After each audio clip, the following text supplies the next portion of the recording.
bagaimana nggak nyaman bos dibandingkan dulu ada presiden yang bertengkar mulu sama wapresnya. Karena merasa mungkin satu dan yang lain itu jauh lebih pintar. Bukan masalah pintarnya yang penting ini. Menampung aspirasi dan kemudian membuat kebijakan-kebijakan dalam mengentaskan persoalan rakyat. Mau coba-coba dengan yang baru? Kalau ada yang udah teruji ya. Kalau ada yang sudah teruji. Bagaimana mungkin kemudian standar berpikir kita menjadi standar nasional? Oke. Apa itu? Dasarnya apa? Siapa yang memberikan legitimasi atas itu? Orang-orang itu. Siapa? Gibran, si anak muda, diterima oleh rakyat sebagai pasangan dari Pak Prabowo. Dan saya waktu itu pendukung Anies loh. Dan saya bersetuju terhadap Gibran ini anak muda. Kenapa? Saya tidak anti anak muda. Pak Prabowo begitu nyaman, kabinetnya tidak berkelahi, pendelegasian tugas dilaksanakan secara baik oleh Mas Gibran. Apalagi ya? Dan tidak ada kelihatan di situ mau ada dua matahari. Apalagi? Gibran dan nggak pernah kalah bos. Jangan. Dalam kontestasi nggak pernah kalah ya. Jangan itu yang ditakutin orang-orang gitu Bang. Nggak pernah kalah. Jadi wali kota nggak kalah, jadi wapres nggak kalah. Nggak kalah. Tapi kalau yang Anda sebut-sebut tadi, aduh. Emang ijazah Hiu membuktikan bahwa Hiu sekolah di situ? Kan tidak, bisa saja tidak kan. Bakar aja ijazah itu. Kemudian ketika diperlukan besok datang aja ke sekolah. Saya stambuk sekian. Keluar lagi barang. Kalau sekolah menyatakan iya betul dia di sini, mau pengadilan dari Amerika Serikat pun harus mengatakan itu betul.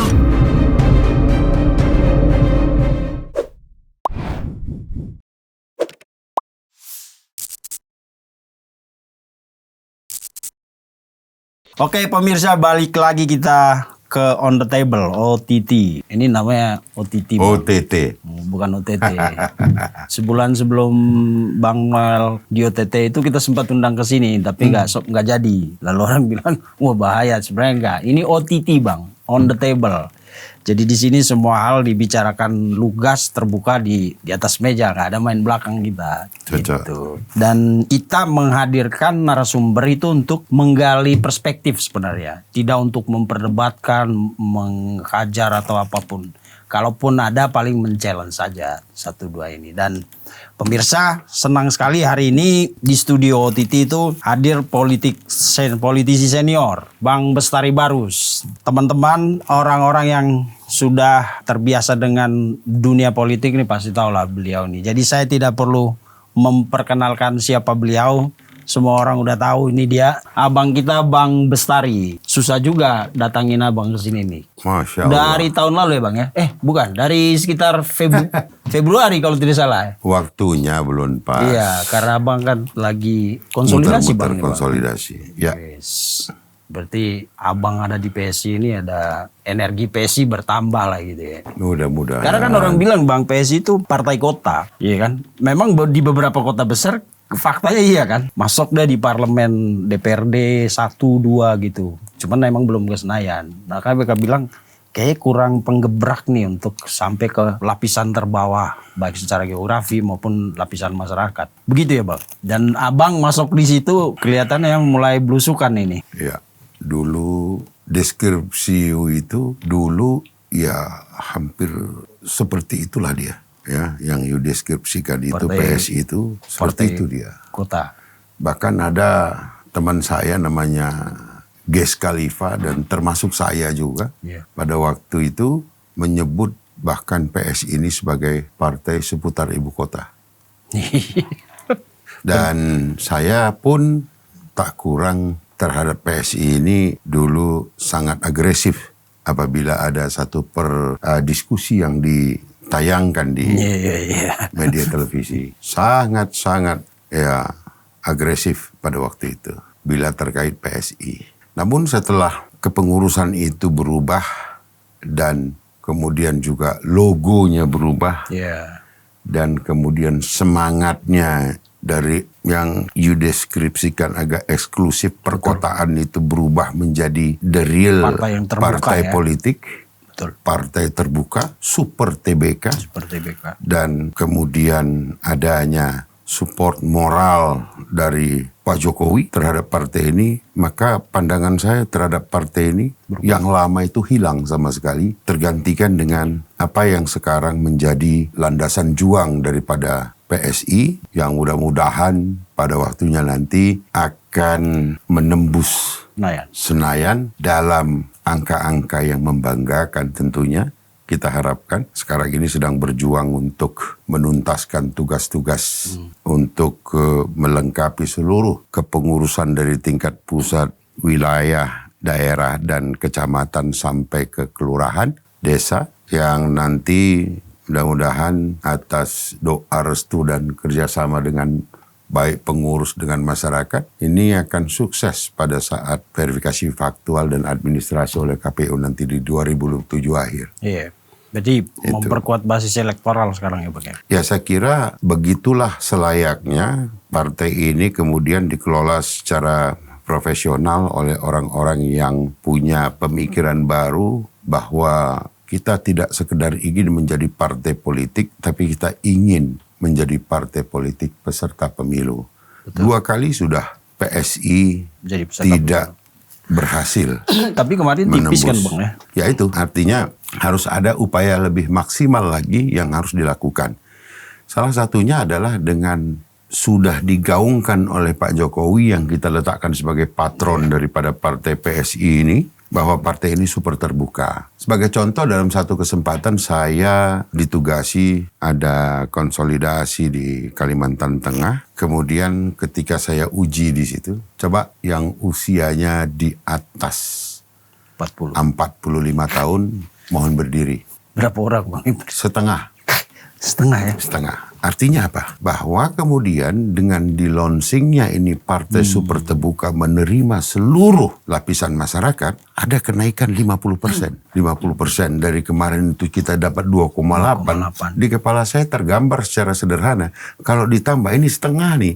Kalau ditambah 2,8 lagi, angka 4 itu aman itu. Iya.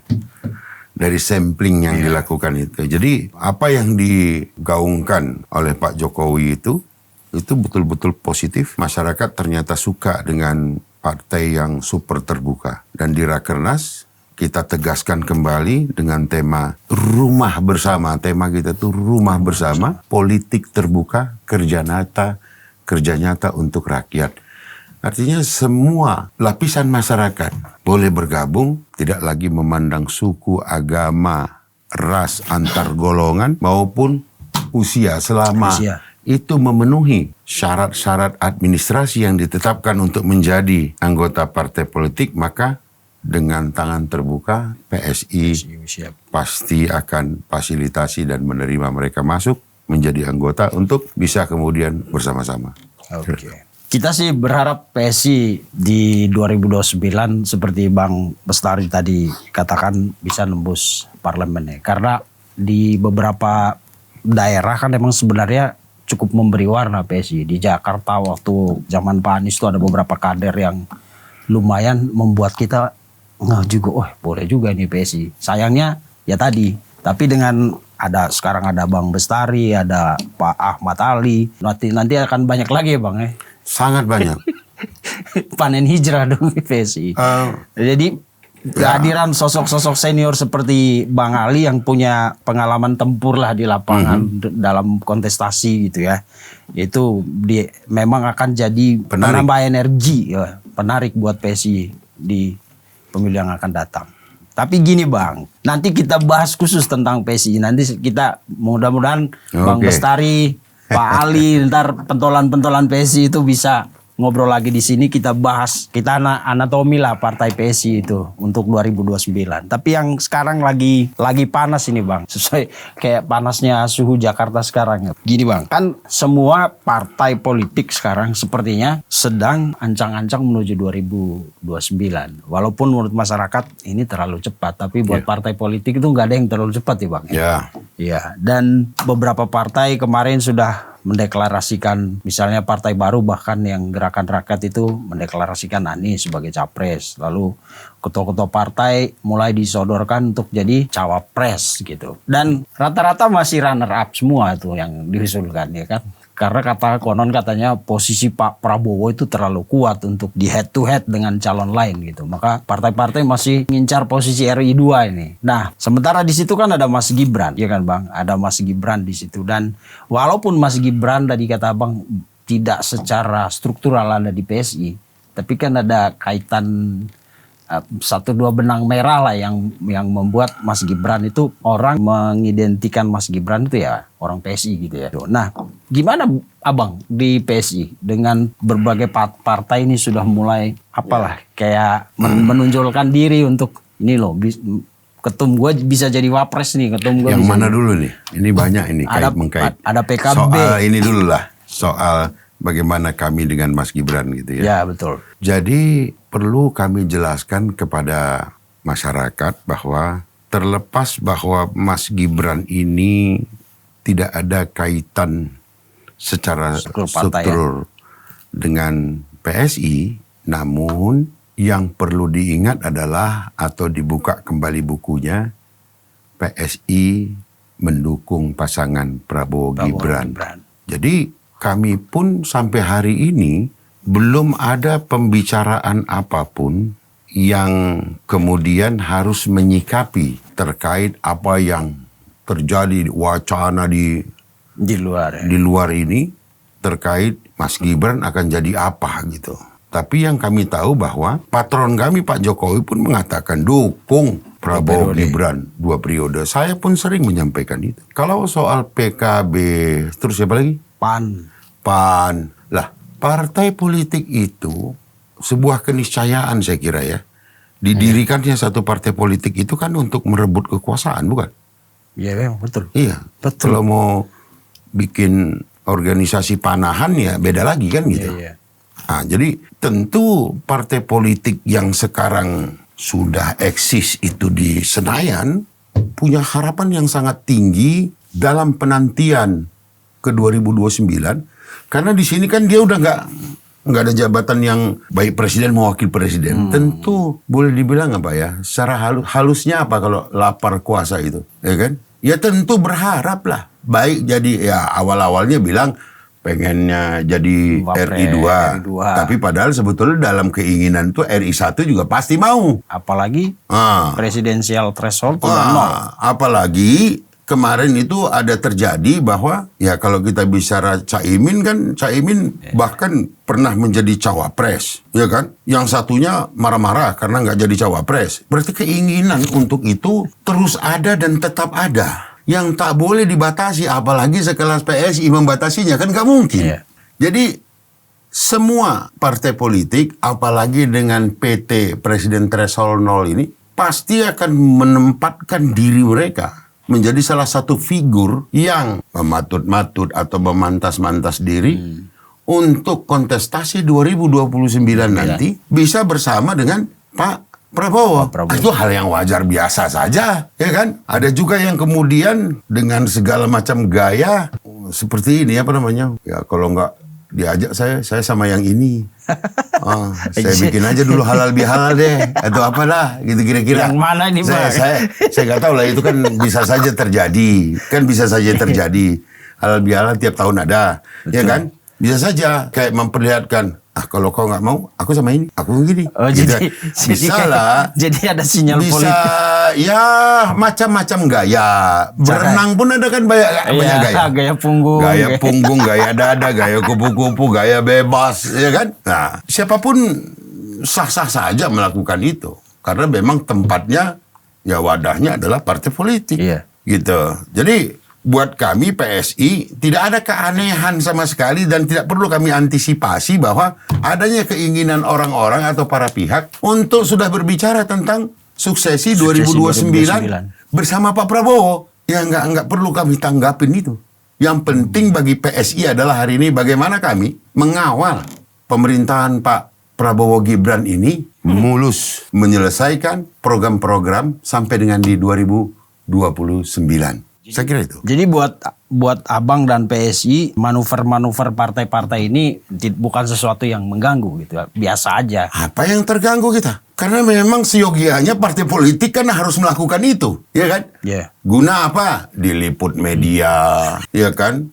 Agak dibincang-bincangkan dengan kader-kadernya di tingkat ke bawah, baik DPP-nya, bukan provinsi, kabupaten, kota. Oh, ini ada harapan. Ya nggak apa-apa itu. Ada Sah itu. pemanasan eksistensial nih. Ya, kan tidak boleh putus harapan. Maka ketika mereka sedang mendayung kapal harapan, ya jangan kita halangi. Oke. Tapi nanti siapa yang sampai duluan, itu. Berarti sejauh ini Abang yakin tetap Mas Gibran lah yang nyampe duluan lah ya. Ini kita ngomongnya pakai bahasa orang pasar aja nih Bang. Iya. Kami melihat bahwa dalam perjalanan Pak Prabowo Gibran di pemerintahan ini, begitu terlihat bahwa Pak Prabowo itu sangat nyaman dengan Mas Gibran, ya kan? Enggak, dari mana nyamannya Bang? Nah, Contoh. Kalau politik kan mesti jelas nih. Iya, boleh saya sampaikan. Iya. Dulu ada kisah, bagaimana ada presiden selalu kesel sama wakilnya, ya kan? Bagaimana presiden merasa kok ini kok wakil kok jauh lebih pintar dari saya. Yang itu tidak ada. Setiap hari Mas Gibran itu kalau ditanya, saya tergantung Pak Presiden, ya kan? Jadi banyak orang yang bertanya-tanya, apa sih Kerjanya Wapres. visi misi Wapres. Wapres itu? Iya betul. Nggak paham itu orangnya. Bahwa Pak Wapres itu tidak perlu punya visi misi karena penugasannya sesuai dengan apa yang Minta presiden. diarahkan oleh Presiden. Jadi apakah ini satu dorongan untuk supaya Mas Gibran ini sebagai Wapres membuat visi misi sendiri supaya bertubrukan dengan Pak Prabowo? Bisa juga itu adalah didalangi oleh pihak-pihak tertentu, digas-gas supaya ngomong. Tapi alhamdulillah Mas Gibran ini matang betul, sehingga setiap apapun yang dikatakan orang, loyalitas saya kepada Presiden. Iya. Bagaimana nggak nyaman Presiden? Dan program dia yang lapor Mas Wapres itu Tetap berjalan. masih berjalan Bang? Masih. Oh. Tapi kan tidak perlu kemudian semua hal yang dilakukan Presiden dan Wakil Presiden itu harus disampaikan kepada masyarakat. Pergi saja, mana tahu bisa menembus. Dan laporannya tidak mesti kepada, dia laporannya kepada Presiden. Bukan kepada media Bukan massa. kepada orang-orang yang mau menguji-nguji. Kan begitu. Betul. Kalau mau menguji-nguji kan repot kita. Masa Wakil Presiden sudah mendapat amanat dari rakyat terus diuji-uji yang menurut saya tidak substansial lagi. Oke. Gitu. Nanti kalau ditunjukkan pun tidak puas. Yang di sana gimana, di sini gimana. Itu kan pendistribusian. Lapor Mas Wapres didistribusikan kepada para menteri. Jadi bukan Pak Wapres yang mengerjakan gitu. Sama dengan ketika masyarakat tertentu melapor kepada Pak Presiden. Pak Presiden kan meneruskannya. Pak Menteri ini ya, Pak Menteri ini ya. Ya seperti itu dia. Gitu. Dan saya melihat bahwa Pak Prabowo sebagai Presiden itu sangat nyaman. Gitu. Kalaupun beliau lagi ada tugas tertentu dan delegasikan kepada Wapres untuk hal-hal tertentu juga, tidak ada di situ kelihatan dua matahari. Betul. Sesuai instruksi para presiden. Bagaimana nggak nyaman bos? Dibandingkan dulu ada presiden yang bertengkar mulu sama Wapresnya. Karena merasa mungkin satu dan yang lain itu jauh lebih pintar. Bukan masalah pintarnya yang penting ini. Betul. Ya kan? Tapi bagaimana? Bagaimana mendedikasikan diri pada posisi. Yes. Kalau saya adalah wakil, ya saya menunggu arahan. Kalau ditanya, saya jawab gitu. Kalau tidak, saya kerjakan apa yang menjadi tugas saya secara administrasi dan mengkoordinasikan. Cukup itu. Dan itu ditunjukkan oleh Mas Gibran secara baik. Berarti apa? PSI tidak salah mendukung Mas Gibran sebagai pasangan daripada Pak Prabowo. Pak Prabowo Gibran. Nah, kalau kita sudah melihat ini, apa salahnya Prabowo Gibran 2 periode? Pak Prabowo bisa lebih luar biasa kemudian menampung aspirasi dan kemudian membuat kebijakan-kebijakan dalam mengentaskan persoalan rakyat. Mau coba-coba dengan yang baru? Kalau ada yang udah teruji ya. Kalau ada yang sudah teruji. Iya, tapi kan di kalangan tertentu ya Bang. Iya. Misalnya kita nggak akan bahas halal bihalal hutan kayu kemarin. Tapi kan Nggak tahu saya itu, apa itu? yang kelompoknya Pak Saiful itu. Kan waktu Ferry mengajukan impeachment, ide untuk melakukan impeachment, Ferry Amsari. Nah, kan salah satu pengamat yang diundang ke situ. Kan kemudian mereka protes sendiri. Kalau impeachment nanti yang diuntungkan Wapres. Jadi ada orang yang masih menganggap Pak Wapres itu tidak cukup mampu Bang untuk menjalankan tugas-tugas kenegaraan itu. Ya, saya sangat menyayangkan ketika otak kita difungsikan sebagai alat ukur atas kompetensi seseorang. Bagaimana mungkin kemudian standar berpikir kita menjadi standar nasional? Oke. Apa itu? Dasarnya apa? Siapa yang memberikan legitimasi atas itu? Orang-orang itu. Siapa? Bagaimana coba? Itu. Dan kalau ini nanti di-impeach dan kemudian yang diuntungkan wakil presiden, kita garis bawahi itu. Iya. Berarti ada kebencian, ketidaksukaan di situ. Bagaimana mungkin kemudian orang yang mau menjadikan dirinya sebagai otaknya sebagai alat ukur tiba-tiba tidak netral? Sederhana kan? Padahal lantas kita harus percaya. Ini yang saya agak berat-berat ringan ini. Membayangkan itu. Nah itu yang ada dalam pikiran mereka Bang. Itulah yang sebetulnya harus termasuk ini on The table, memberikan pencerahan, pencerdasan kepada masyarakat bahwa sudah ada banyak sekali orang yang otaknya itu jadi kayak anasir gitu. Pengaruh buruk ya. Ya, membawa pengaruh buruk, bukan keilmuan itu untuk mencerdaskan, tetapi mengakal-akali. Betul. Sudahlah. Saya aja nggak berani jadi alat ukur. Loh, kenapa sekelas itu kemudian ingin menjadi alat ukur bagi publik? Begini loh, apa urusannya? Sudah ada legasnya belum? Ya kan begitu kan? Buat saya sederhana logikanya gitu. Ya, kalau ada 1000 profesor menyatakan dia boleh menjadi alat ukur, kita uji juga nanti. Tetap saja kita uji. Jadi huru hara wacana dan katakanlah sesuatu yang disampaikan secara terbuka dan bermuatan politik tertentu, saya kira itu sangat buruk bagi kemajuan bangsa kita. Dan sebetulnya kalau dia orang berilmu, dia lebih mencerdaskan saja, gitu loh. Cerdaskan. Maka di beberapa stasiun TV saya menyatakan, TV kalian ini tidak mencerdaskan, saya bilang. Dan oleh karena itu saya nggak mau datang lagi ke sini. Dan itu saya buktikan. Saya nggak mabok-mabok banget masuk TV itu. Aduh. TV yang mabok. Udah atam lah di situ Bang. Udah bolak-balik dari dulu ya. Oke Bang, kita balik ke soal Mas Gibran tadi. Kan tadi Abang bilang emang partai politik itu kan memang dibangun untuk mencapai kekuasaan. Itu benar.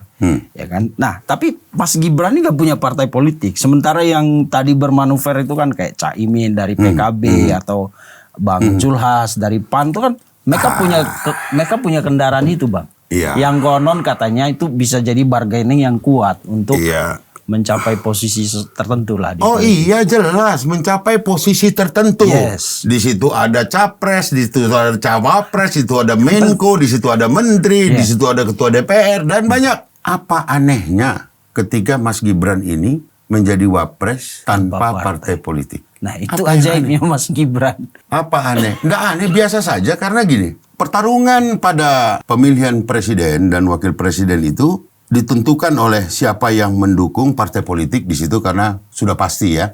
Karena undang-undang mengisyaratkan itu. Dan juga figur, ya kan? Figur gitu. Nanti Rio boleh tanya, jangan-jangan gara-gara Jokowi nih gitu. Ya, Tanya itu nanti. Emang akan ke situ, Bang. Ya. Karena sudah baca pikirannya ini. Bukan. Karena itu yang disuarakan di luar. Boleh aja. Ketika mereka berusaha kayak buku Gibran Endgame itu kan sebenarnya kan pangkal pokoknya kalau dilihat itu entah rasa yang tidak puas atau kebencian terhadap Pak Jokowi. Yang ngomong siapa? Yang kita pahami, Bang. Dari struktur logika. Jadi apa pertanyaannya? Biar sederhana. Ya kan misalnya Pak Mas Gibran kan nggak punya partai katanya kan. Sementara ada Zulhas, ada Muhaimin yang mereka punya kendaraan politik, Bang. Iya. Yang bisa jadi bargaining misalnya kalau kan rebutan RI 2 ini masih kan tadi kan. Mereka punya kendaraan politik untuk bargaining ke Pak Prabowo gitu. Saya kira rebutan itu sudah berlangsung sejak lama. pada periode Pak Jokowi juga ada seperti itu tuh. Semua merasa mau, semua merasa capable. Tapi pada akhirnya Pilihannya pilihan itu jatuh kepada, Pak Ma'ruf. kita tidak bicara Pak Ma'ruf, pada yang sudah tercatat dalam sejarah. Ya dong. Oh. Kita tidak bicara Pak Ma'ruf lah. Ya, Pokoknya ya. tercatat dalam sejarah wapres kita pada waktu zaman Pak SBY yang pertama adalah Yusuf Kala. Kalah. Yang kedua Pak Budiono. Masuk Pak Jokowi semua juga mau. Tapi yang terpilih adalah Yusuf Kala. Pak Yusuf Kala. Yang kedua Pak Ma'ruf. Pak Yusuf Kala sempat nyampaikan gini, sudah 3 kali saya mau ketemu, nggak diterima, kan sibuk terus. Itu maksudnya apa itu? Nggak tahu juga saya maksudnya apa tuh, nanti kita tanya kepada Pak JK lah. Nanti kita berani itu lucu bang, karena kan ngapain mau ketemu Pak Jokowi setelah nggak jadi wapres, bisa jadi presiden? Nggak tahu lah saya itu saya berusaha tuh tidak mencampuri atau mengomentari hal-hal abang yang saya tadi nggak paham. sebut singgung-singgung. Iyalah, itulah dia. Nah, tiba-tiba yang jadinya Pak Ma'ruf Amin. Nah, ya apa yang salah dengan Mas Gibran diminta langsung oleh Pak Prabowo? Apa yang salah? Gitu loh. Kalau tadi Ferry Amsari dibilang ini tidak capable. Emang Ferry Amsari capable kan? Belum tentu juga. Capable, tidak capable ini sesuatu yang kita bicarakan aja di table yang lain nanti. Tetapi elektabilitas pada waktu itu jelas membuktikan bahwa Gibran si anak muda diterima oleh rakyat sebagai pasangan dari Pak Prabowo. Dan saya waktu itu pendukung Anies loh. Dan saya bersetuju terhadap Gibran ini anak muda. Kenapa? Saya tidak anti anak muda. Dalam pikiran saya sederhana, saya berpikir gini, mudah-mudahan nanti ada ponakan saya umur 35 bisa juga jadi calon wapres. Loh kenapa mesti anti sama anak muda? Napoleon Bonaparte memimpin pada usia berapa? 20-an tahun mulai. Makanya kok jadi anti sama anak muda? Berarti dia anti sama anaknya memimpin. Nggak mau ya orang muda tampil ya. Iya. Apa lu kurang sudah menikmati republik ini sehingga pada usiamu sekarang mengatakan anak muda belum pantas untuk itu? Oh sorry, kita fight untuk itu. Atau itu juga jadi ekspresi karena posisi Mas Saya Wapres. bukan dalam posisi membela Mas Gibran, Oh, iya. anak mudanya. Iya. Dan siapa lagi sekarang anak muda yang pernah jadi wapres? Nggak ada, bos. Dan secara pengalaman dia lengkap. Lengkap. Jadi apa alasan sorry. Jadi kira-kira apa alasan pembenar bahwa ada ada hal yang kurang dari Mas Gibran? Dan kami tetap pada posisi mendukung. Lah kemarin juga semuanya mendukung Prabowo Gibran. Kenapa ini hari berbeda? Ya kalau nggak mau dukung 2 periode, ya nanti pada 2028 kan ada table yang dibuka untuk dibicarakan. Apa yang bisa dipertemukan pemikiran dari masing-masing partai politik itu untuk menyempurnakan gerak langkah Prabowo Gibran ke depan untuk periode kedua. Ini aja beres sudah. Iya. Sempat nggak terpikir gini bang? Kan dinamika politik itu kita nggak tahu ke depannya. Kalau seandainya karena gesekan, gosokan ini begitu banyak, terus kemudian Pak Prabowo memutuskan untuk tidak menggandeng Mas Gibran. Ya. Apa yang akan PSI sebagai yang mendukung Mas Gibran tuh gimana sikap? Anda orang ke 1246 yang mengatakan itu. Ya, karena itu yang sering diputer-puter di. Tapi mohon maaf lahir batin nih, Lebaran baru berlalu. PSI sama sekali tidak pernah berpikir terkait itu. Pikiran kami sampai hari ini adalah Bagaimana mensukseskan Bukan. ini dulu ya. pikiran kami sampai hari ini adalah Pak Prabowo akan bersama Mas Gibran 2 periode. Apa alasannya? Ya itu yang udah saya sampaikan tadi. Pak Prabowo begitu nyaman, kabinetnya tidak berkelahi, pendelegasian tugas dilaksanakan secara baik oleh Mas Gibran. Apalagi Nggak overacting dia di situ ya. dan tidak ada kelihatan di situ mau ada 2 matahari. Apalagi? Makanya kami tidak pernah berpikir, oh si Anu kepingin. Ya wajar lah kepingin.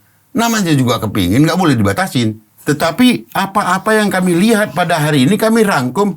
Pak Prabowo ini pasangan ini. politisi paripurna yang tajam betul penglihatannya. Dan kami rasa bahwa seperti itulah yang akan terjadi.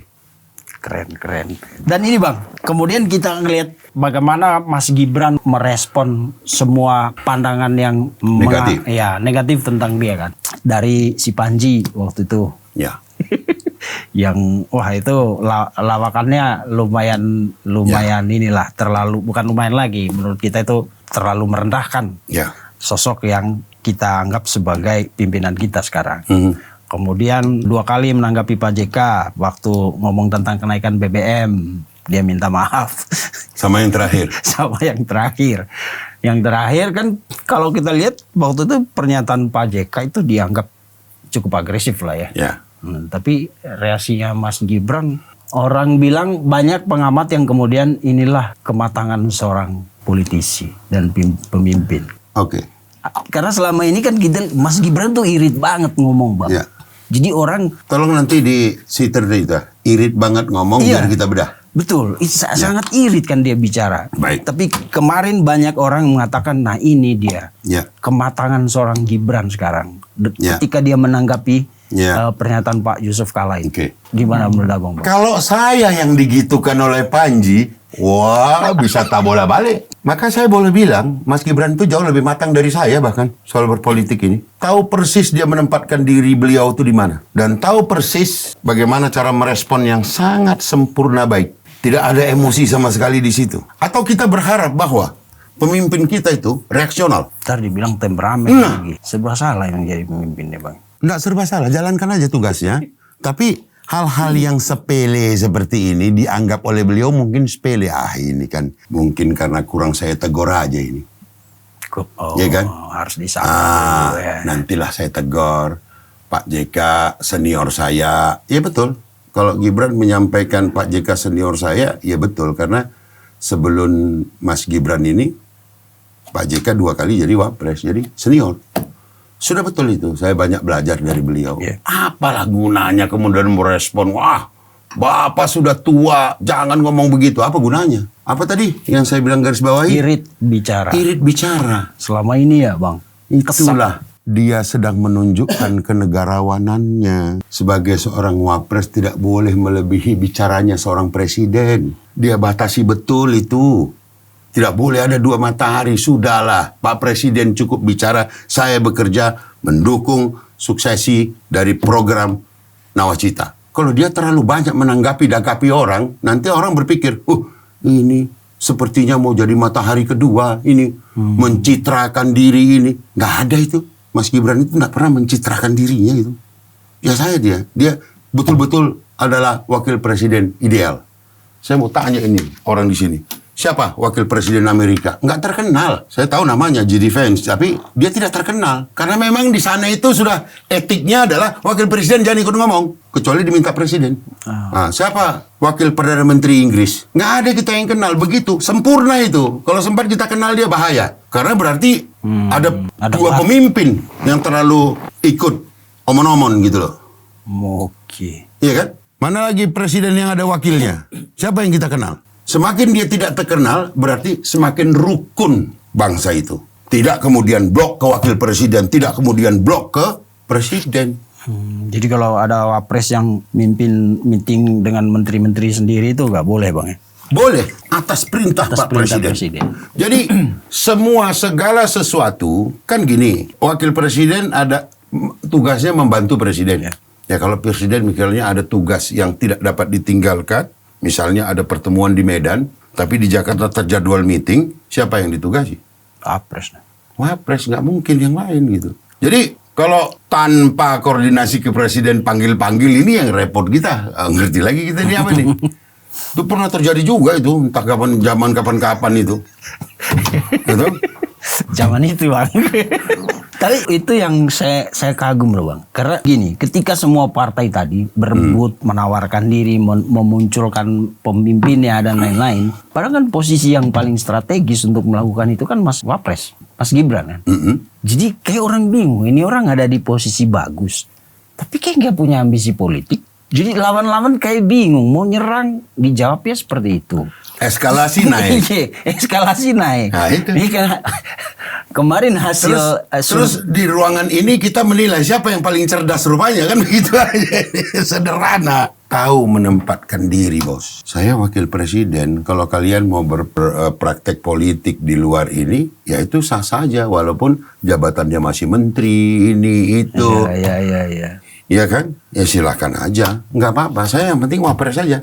Udah cukup buat saya wapres. Saya tunjukkan saya bisa kerja. Paling tidak pada saatnya nanti beliau bisa menjabarkan apa itu tugas wapres yang tidak bertentangan dengan tugas presiden. Kan begitu. Dia dalamin betul. Beliau dalamin betul ini apa tugasnya sehingga pada saat dia bila diminta apa Pak tugas wapres ini.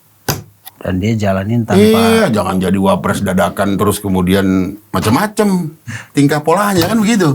Wapres dadakan nih bahaya nih pernyataannya.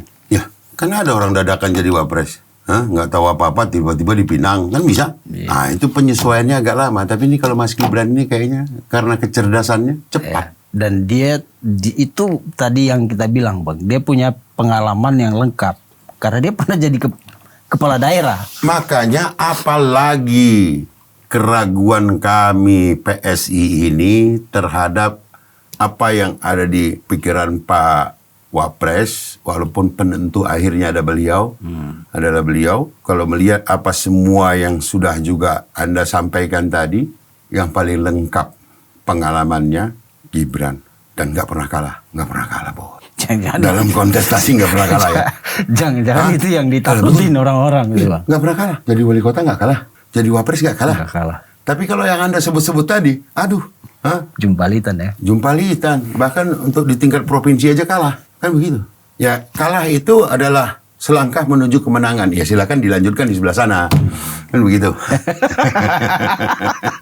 Ada waktunya nanti ya. Nggak ada waktunya. Gitu.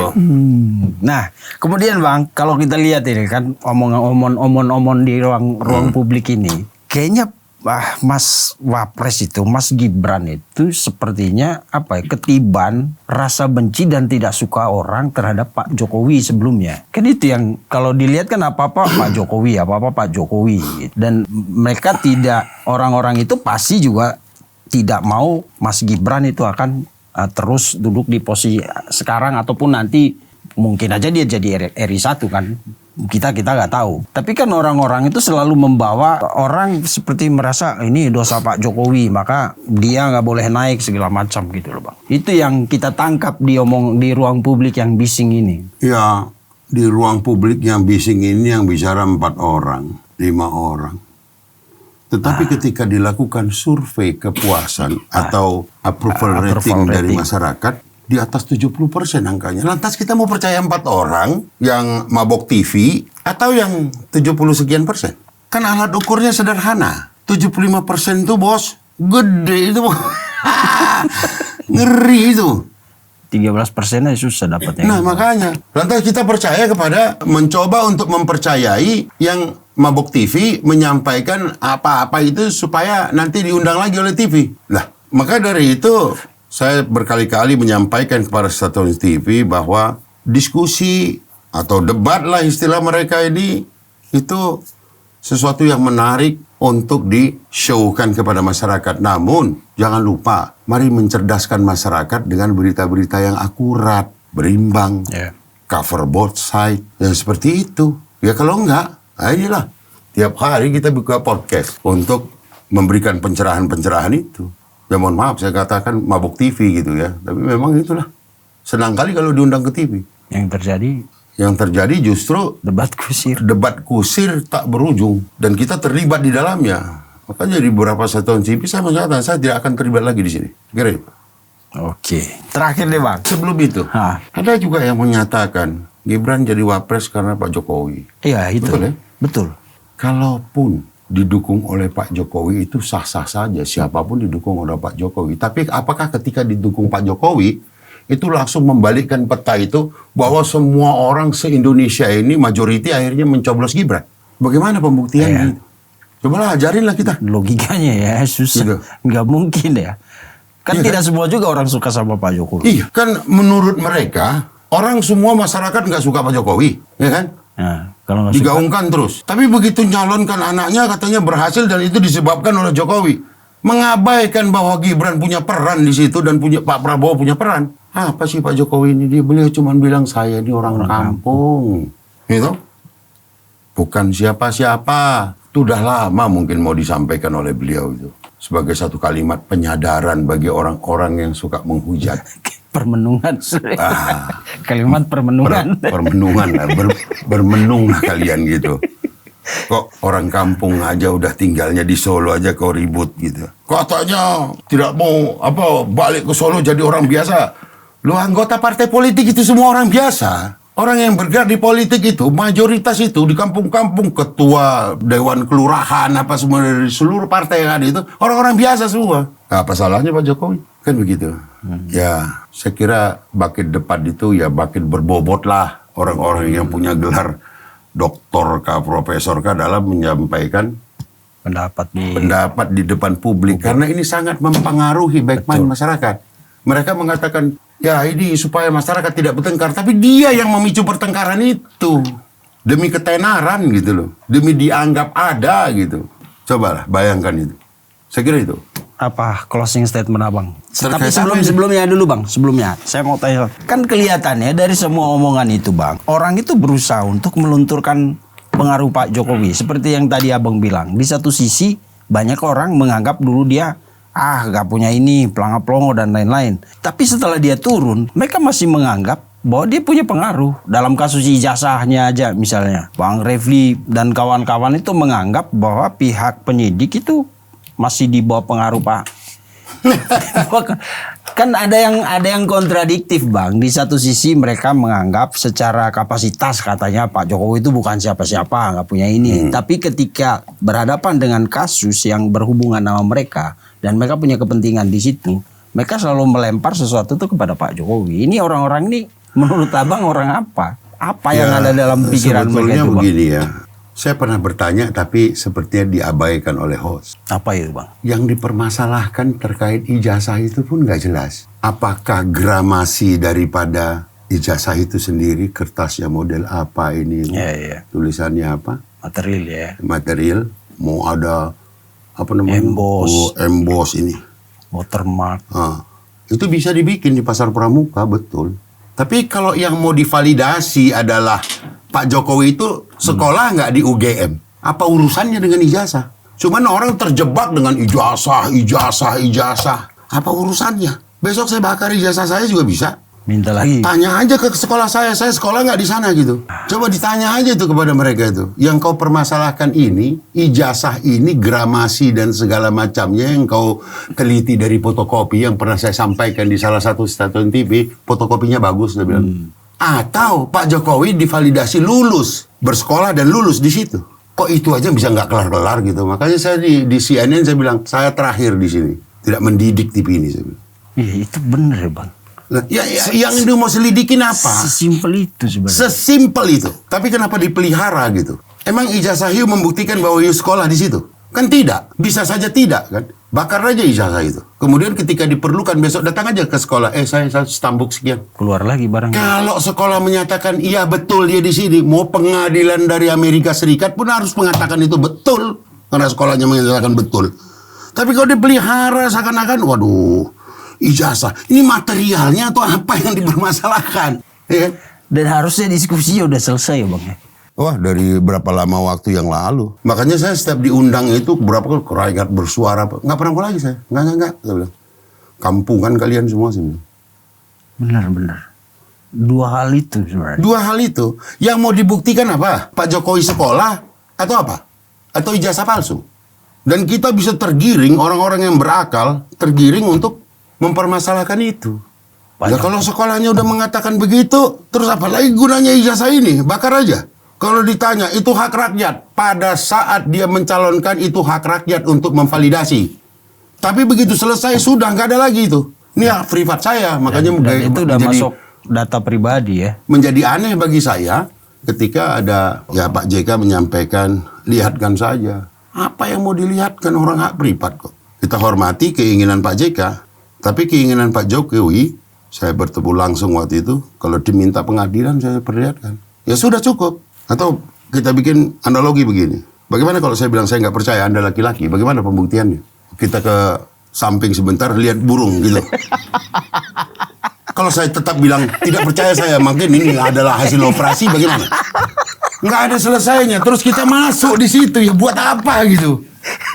Macam nggak ada pekerjaan lain gitu. Kan kan sudah dilihatkan di Polda, Bapak. Kan begitu. Ekstrim bener analoginya ini. Tapi bener Kan sudah dilihatkan di Polda. harus begitu sih Bang ya. Kan sudah dilihatkan di Polda. Ini nggak percaya juga. Terus mau apa lagi? Iya. Dan kata Bang Rifai, emang kalau ditunjukin siapa yang bisa buktikan ini asli apa bukan? Ya yang penting Kalau katanya dengan kan melihat tunjukkan. Sudah ditunjukkan. Oh, Pak JK kurang update di situ kali. Banyak sekali yang kurang update atau pura-pura nggak update supaya dapat panggung tadi. Ini ya repot kita. Nah, itu. Oke. Terakhir apa? Bang, kita biasanya host itu ngasih konklusi di dalam diskusi kita wawancara begini. Tapi kali ini kita respect lah sama Bang. Kasih kita pencerahan Bang. Tentang Apalagi? Gibran. Tentang semua pandangan orang yang orang-orang kita yang cenderung apa ya. Mengunderestimate orang gitu. Terutama pemimpin kita. Seperti yang ya banyak Masalahnya begini Bang, kalau saya disuruh bicara, saya nggak bisa bicara. Karena saya taunya cuma meng-counter aja. Tapi kalau sekali ini disuruh bicara, kita coba.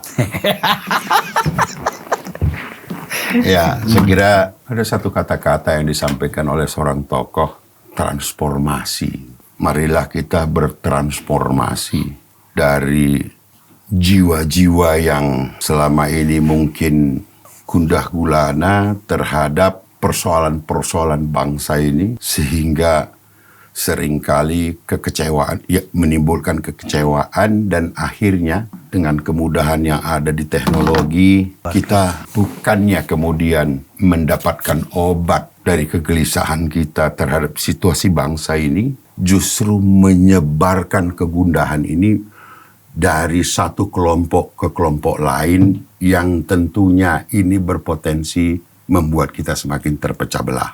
Marilah kita juga mulai membatasi ego kita untuk selalu merasa paling benar di antara yang lainnya. Marilah kita kemudian taat dan patuh kepada regulasi juga di negeri ini yang sudah mengatur kita sedemikian baik.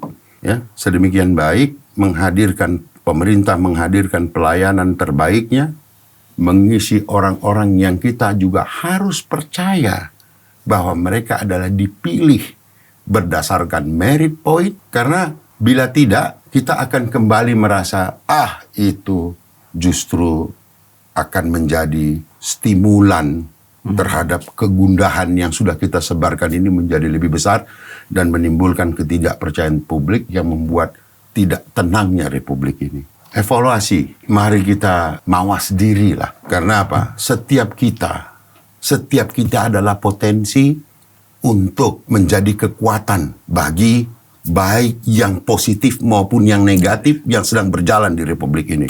Semoga kita semua bisa berada di posisi yang positif demi kemajuan masyarakat dan bangsa. Pemerintahan ini patut dan layak diberikan kesempatan untuk membuktikan kinerjanya, bukan 2 hari langsung di judgment.